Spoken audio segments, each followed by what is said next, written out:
Next, we come to one of the absolute best books ever written, best math books ever written, that is. The book is brilliant, and I will never be able to get enough of praising this book. It's Edwards Fermat's Last Theorem. And this book converted me to absolutely hating and despising number theory. People who have been here for quite a while on the server remember that I absolutely hate number theory. Now I only hate combinatorics. Sorry, Krim. But yeah, this book converted me from hating number theory to actually finding it pretty pleasant. It's all due to Edwards' brilliant style. So the book is a genetic introduction. And what that means is that he takes history seriously and he approaches the subjects historically and he approaches the subjects presenting it in a way that makes sense and that tells you why people are interested in this theory. I love this book. So this book is about Fermat's Last Theorem, and it starts all the way from scratch. It starts all the way from Fermat and when he stated his last theorem. And it discusses the different proofs of Fermat that have been given. For example, Pythagorean triples is first. Then it talks about the case n equals 4. It talks about different cases. It gives all kind of excursions into very interesting topics like the Pell equation, perfect numbers, and everything.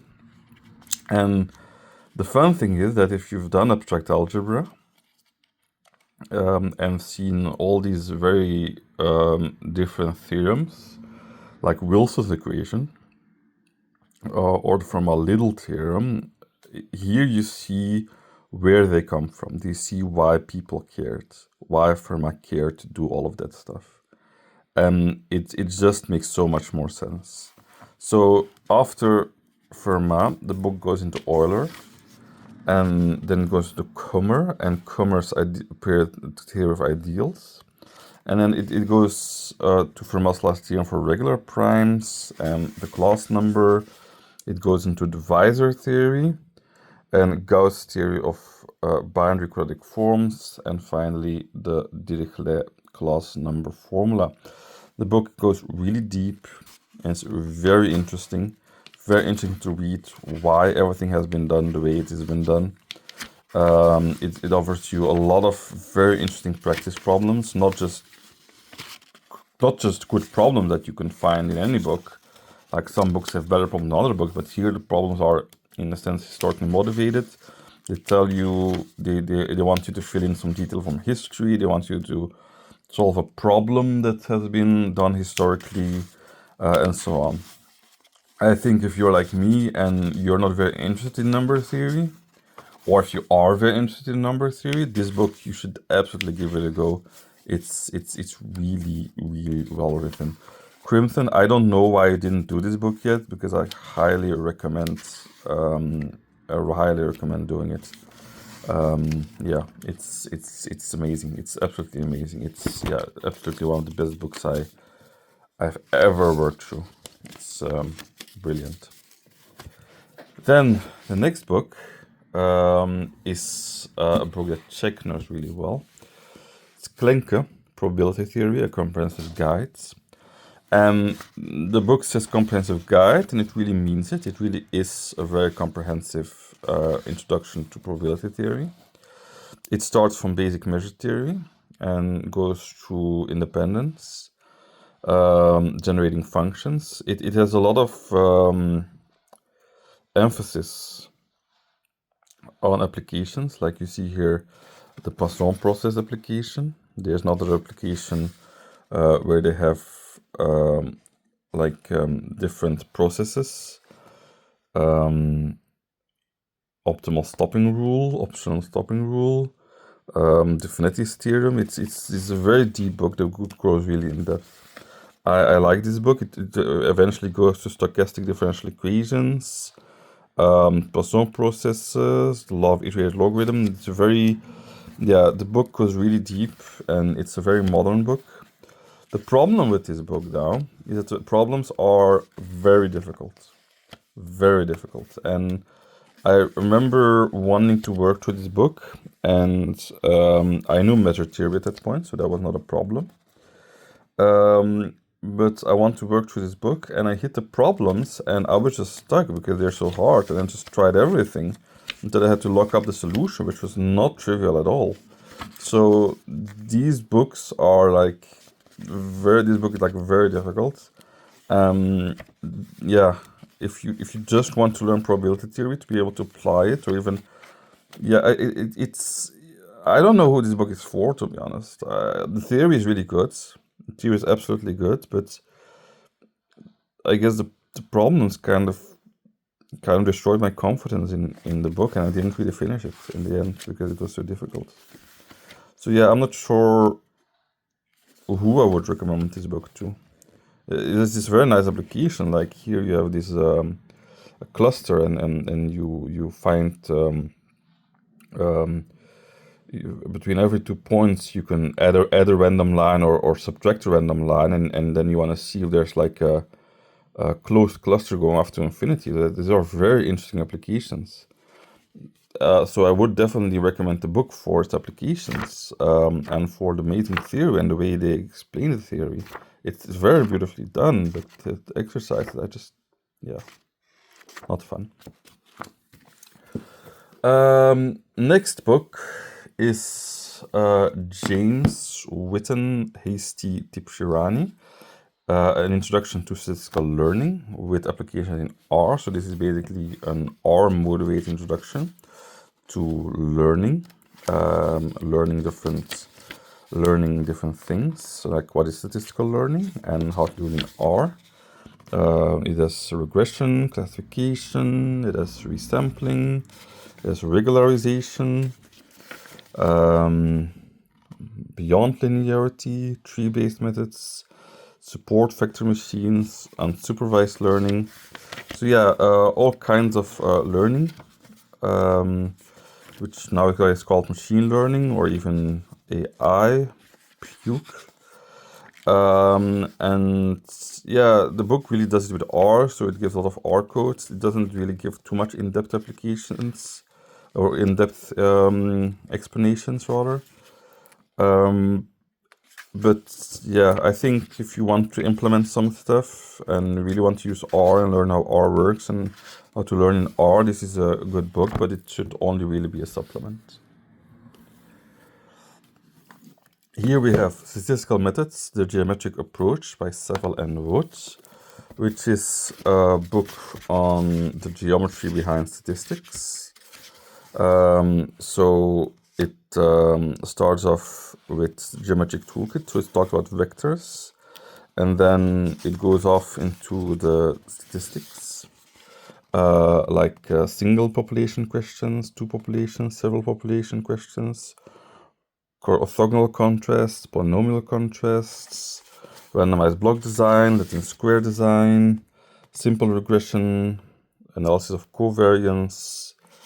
Yeah, so it's really tells you a lot about statistics, but done very geometrically. The book looks really pretty. The book is really pretty, and I really do recommend the book. It's a very nice book if you want to understand statistics better from the geometric point of view, which I think is always useful. So yeah,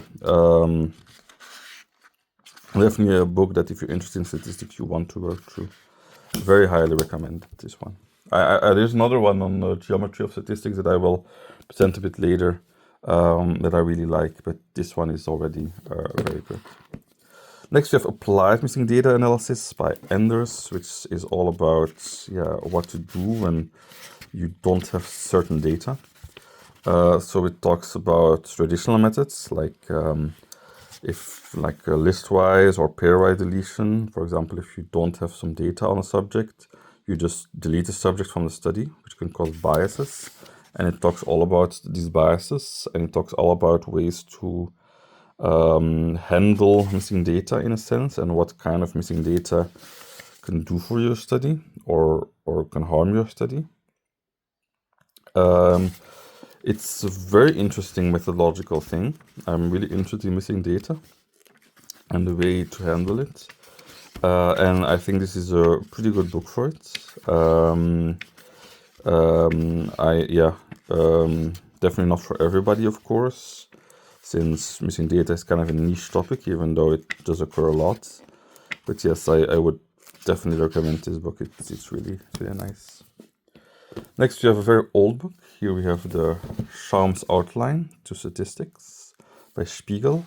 So this is basically a Schaum's Outline. It's basically a minimal theory and a lot of simple problems to really get you started. So it starts with variables and graphs, frequency distributions, mean, median, mode, standard deviation, moments, skewness, kurtosis, probability theory. So it goes all the way to sampling theory, elimination theory, decision theory, chi-square test, curve fitting, correlation theory. So it's basically just usual Schaum's outline with like very minimal theory, very minimal explanations, but a lot of problems, a lot of solved problems. So yeah, I would very much recommend this book if you need problems, but obviously don't get it for the theory because it's not enough, not nearly enough. But yeah, I mean, you know what you get with the Schaum's outline. I'm not saying I would ever work through the book or I would ever recommend the book, but I guess for some people it can be useful. Here we have Laurent Courson and Laurent, Electromagnetic Fields and Waves. It is a book on electromagnetism, and it does electric fields, a lot of electric fields, and it has relativity, magnetic fields, Maxwell's equations, plane electromagnetic waves, guided waves, and radiation.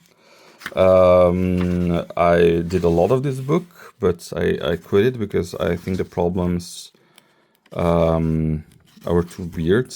On the face of it, it has really good problems. It has a lot of problems related to applications and how to apply the theory in very, like, for example, you have an ion thruster. We have a seed sorting device here. So these are very interesting applications. But I always have the issue that I don't think they give enough information for the problem. I don't think enough values are given. I think sometimes you need to assume things that are not in the problem, and I really hated that, so I had to quit the book, even though it really does look very interesting, and the book looks very nice. But yeah, I didn't complete the book because of that sad reason. And then finally we have electric circuits by Sadiku.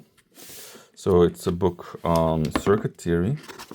It's a very engineering book, so it's all about engineering circuits. It doesn't, for example, it tells you first about voltage, power and energy, charge and current, but it tells you basically the engineering definitions of these, but it doesn't really tell you in depth what they are. You need to do a physics book for that first. It tells you about the basic laws and about the circuit theorems, and basically goes all into basically solving circuits. Yeah, so you have these big circuits and you want to solve it. You want to find the voltages, you want to find the amperes. Yeah, it's all about solving circuits. It's very much meant for an engineer, and it's all computational problems like these. I like circuit theory, and I think this book is fine when it comes to that. But yeah, maybe I'm not the kind of person who really likes to solve tedious problems like these, which a computer can easily do, by the way. So maybe I don't really see the value in solving all of these circuits at this point. But yeah, I mean, it's a good book on circuit theory, and I did work through a bit, and I was pleased with what I read. But I guess I want a more engaging book, more interesting book. I think Nahin's book on the radio would be a very nice choice when it comes to circuits. A much better choice than solving random circuits.